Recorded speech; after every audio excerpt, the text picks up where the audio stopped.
आज से लॉकडाउन का अगला चरण शुरू हो रहा है और केंद्र सरकार ने अपनी गाइडलाइंस भेजी हैं। केंद्र सरकार की गाइडलाइंस के मुताबिक जो केंद्र सरकार ने उसमें ढील देने के निर्णय लिए हैं, उसके मुताबिक दिल्ली सरकार ने ये निर्णय लिए हैं। अभी तक जितनी चीज़ें खोली जा चुकी हैं वो खुली रहेंगी। इसके अलावा बार्बर और सैलून की दुकानें खोलने का निर्णय लिया गया है। स्पा नहीं खोला जाएगा, अभी केवल बार्बर और सैलून की दुकानें खोली जा रही हैं। ऑटो, ई रिक्शा, ये जितने ग्रामीण सेवा, ये जितने व्हीकल्स हैं, इसमें एक दिक्कत आ रही थी। मान लीजिए हमने कहा भाई ऑटो में एक ही सवारी चलेगी एक बार में। अब एक परिवार से पति, पत्नी और एक बच्चा अगर घर से निकले तो अब वो पति अलग ऑटो में बैठेगा, पत्नी अलग ऑटो में और बच्चा अलग ऑटो में। इसकी वजह से कई जगह से सुझाव आए थे कि ये थोड़ा सा इम्प्रैक्टिकल हो रहा है। तो चूंकि केंद्र सरकार ने भी इसके ऊपर कोई रेस्ट्रिक्शन नहीं रखा है, तो इस किस्म के रेस्ट्रिक्शन हम भी हटा रहे हैं। केंद्र सरकार ने निर्णय लिया है कि रात को 9 बजे से सुबह 5 बजे तक एसेंशियल सर्विसेज को छोड़ के बाहर कोई नहीं निकलेगा। दिल्ली सरकार भी वो निर्णय लागू करने जा रही है। अभी तक ये था कि 4 व्हीलर्स में केवल ड्राइवर के अलावा 2 लोग बैठेंगे और स्कूटर पे पीछे कोई सवारी नहीं बैठेगी। लेकिन केंद्र सरकार ने अब इसको हटा दिया है, इस कंडीशन को। तो दिल्ली सरकार भी केंद्र सरकार के निर्णय के अनुसार उसको हटा रही है। मार्केट्स में अभी तक हम लोगों ने ऑड इवन लागू किया था कि एक दिन ऑड दुकानें खुलेंगी, एक दिन इवन दुकानें। केंद्र सरकार के गाइडलाइंस में इस तरह की कोई कंडीशन नहीं है, तो अब मार्केट्स में सभी दुकानें खुलेंगी। पिछली बार केंद्र सरकार ने कहा था कि इंडस्ट्रियल एरिया में स्टैगर्ड टाइमिंग्स लागू किए जाएंगे, तो हमने भी उसी के हिसाब से स्टैगर्ड टाइमिंग्स किए थे। लेकिन अब केंद्र सरकार ने वो निर्णय हटा दिया, तो दिल्ली में भी इंडस्ट्रीज, अब सारी इंडस्ट्रीज खुल सकेंगी। अब मैं आपके सामने एक महत्वपूर्ण विषय रखना चाहता हूं और इस पे आप लोगों का मुझे मार्गदर्शन चाहिए। आज तक मुझे आप लोगों का बहुत स्नेह मिला, बहुत प्यार मिला, बहुत विश्वास मिला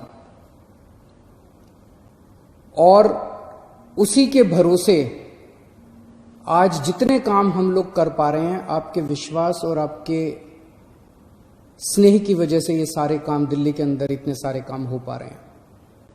मेरे पास समय समय पर काफी कठिन चुनौतियां आईं, कई बार उनके समाधान नहीं होते थे।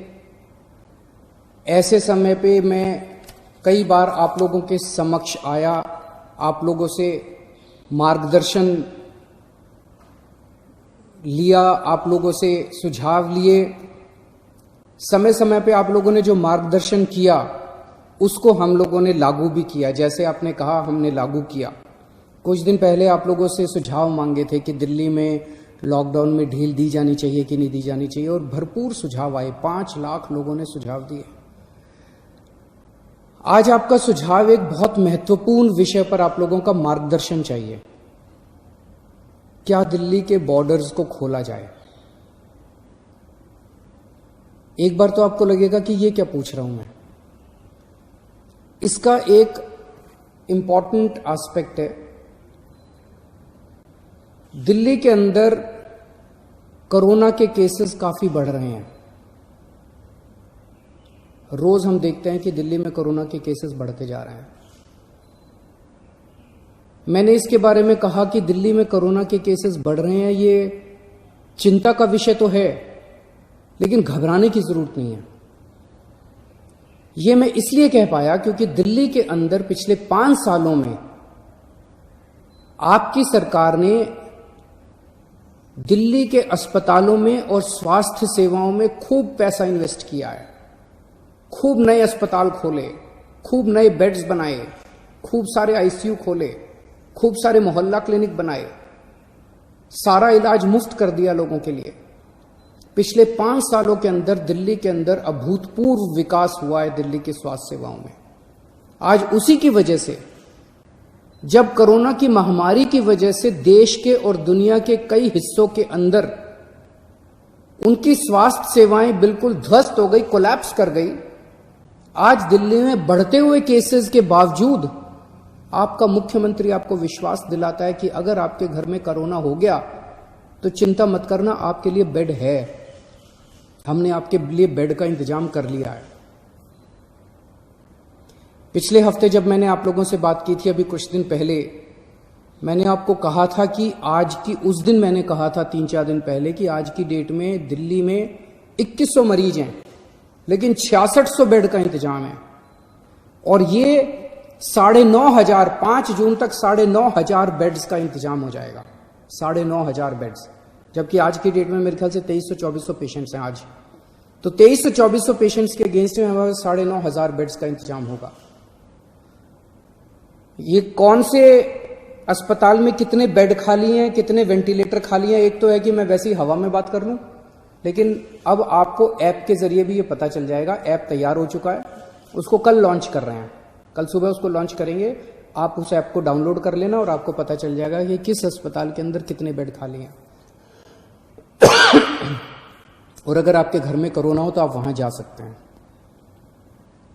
लेकिन अगर हमने बॉर्डर्स खोल दिए तो पूरे देश भर से लोग दिल्ली इलाज कराने के लिए आते हैं।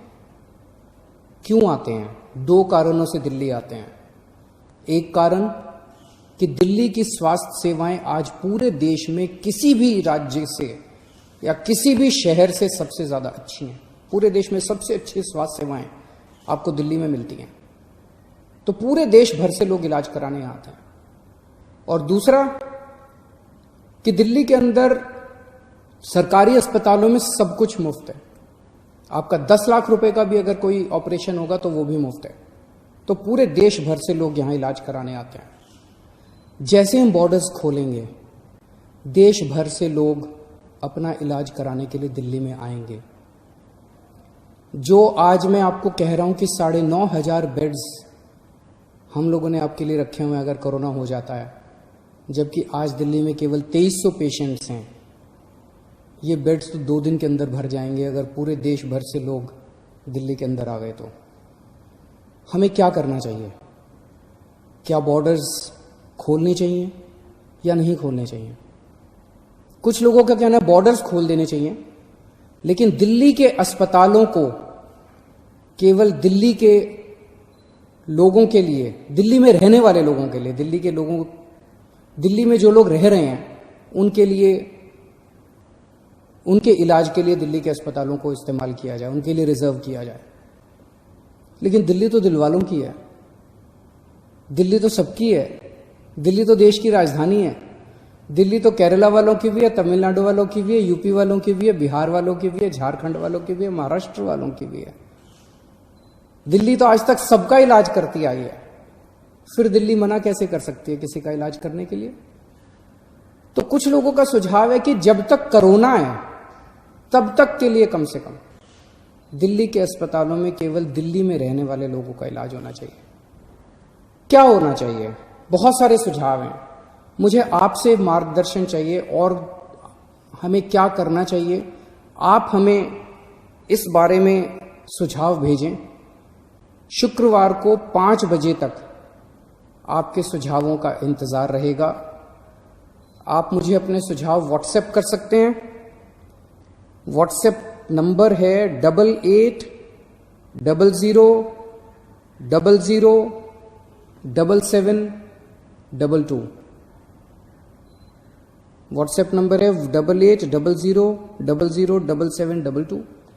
ईमेल है delhcm.suggestions@gmail.com। ईमेल है delhcm.suggestions@gmail.com। और अगर आपके पास व्हाट्सएप नहीं है, अगर आपके पास ईमेल नहीं है, तो आप इस नंबर पे फ़ोन कर सकते हैं और अपना सुझाव छोड़ सकते हैं, आपकी आवाज़ रिकॉर्ड हो जाएगी। 1031 डायल कीजिएगा, आप अपने सुझाव छोड़ सकते हैं। फिलहाल 1 हफ्ते के लिए हम दिल्ली के बॉर्डर सील कर रहे हैं। एसेंशियल सर्विसेज जारी रहेंगी। सरकारी ऑफिसर्स जो हैं वो आई कार्ड के बेसिस पे आ जा सकेंगे, पास लेकर आया जाया जा सकेगा। तो फिलहाल 1 हफ्ते के लिए हम अपने बॉर्डर सील कर रहे हैं। उसके बाद जो सुझाव आएंगे, जो आप मार्गदर्शन करेंगे, जो आप जैसा कहेंगे, सभी के सुझावों के आधार के ऊपर हम एक्सपर्ट से भी बात करेंगे और भी बहुत सारे लोगों से बात करेंगे। उसके आधार पर अगले हफ्ते फिर इसके बारे में एक ठोस निर्णय